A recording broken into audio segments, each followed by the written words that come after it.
ও সন্তান, একটু ওঠো বাবা, ওঠো ওঠো, আমাকে আম্মাজান বলে একটা ডাক দেও।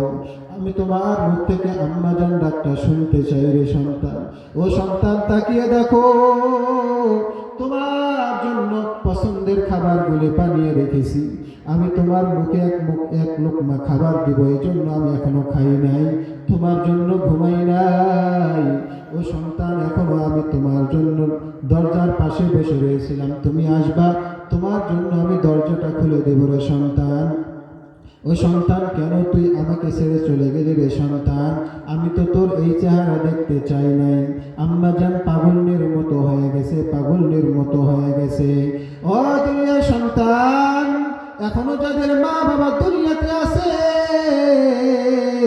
মা বাবাকে কষ্ট দিবা না। ওই মা বাবার আদর করবা, মা বাবার উপরে সব সময় মা বাবার চাওয়াগুলি পালন করবা। দাহিয়াতুল কলবি তার স্ত্রীকে যখন বলে গেল, স্ত্রী, তোমার পেটের মধ্যে যে সন্তানটা, এই সন্তানটা যদি কন্যা সন্তান হয় তাহলে তাকে তুমি হত্যা করে ফেলে দিবা, আর যদি ছেলে সন্তান হয় তাহলে তুমি রেখে দিবা।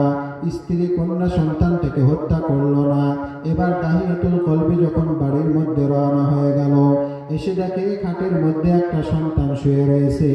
দাহিয়াতুল কলবি ডাক দিয়া বলে, স্ত্রী, এই খাটের মধ্যে যে কন্যা সন্তান, এটা কে?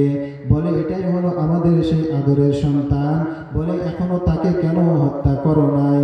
বলে, আমার সন্তানকে আমি হত্যা করতে পারবো না। এমন একটা সময় দাহিয়াতুল কলবি বলে, স্ত্রী, এই কন্যা সন্তানটাকে তুমি গোসল করায় দাও, এই কন্যা সন্তানটাকে নতুন নতুন কাপড় পরায় দাও, সাজায় দাও। বলে, কেন কেন কেন, তাকে কেন সাজায় দিব? দাহিয়াতুল কলবি ডাক দিয়া বলেন, স্ত্রী, তাকে আমি তার নানার বাড়িতে নিয়ে যাব।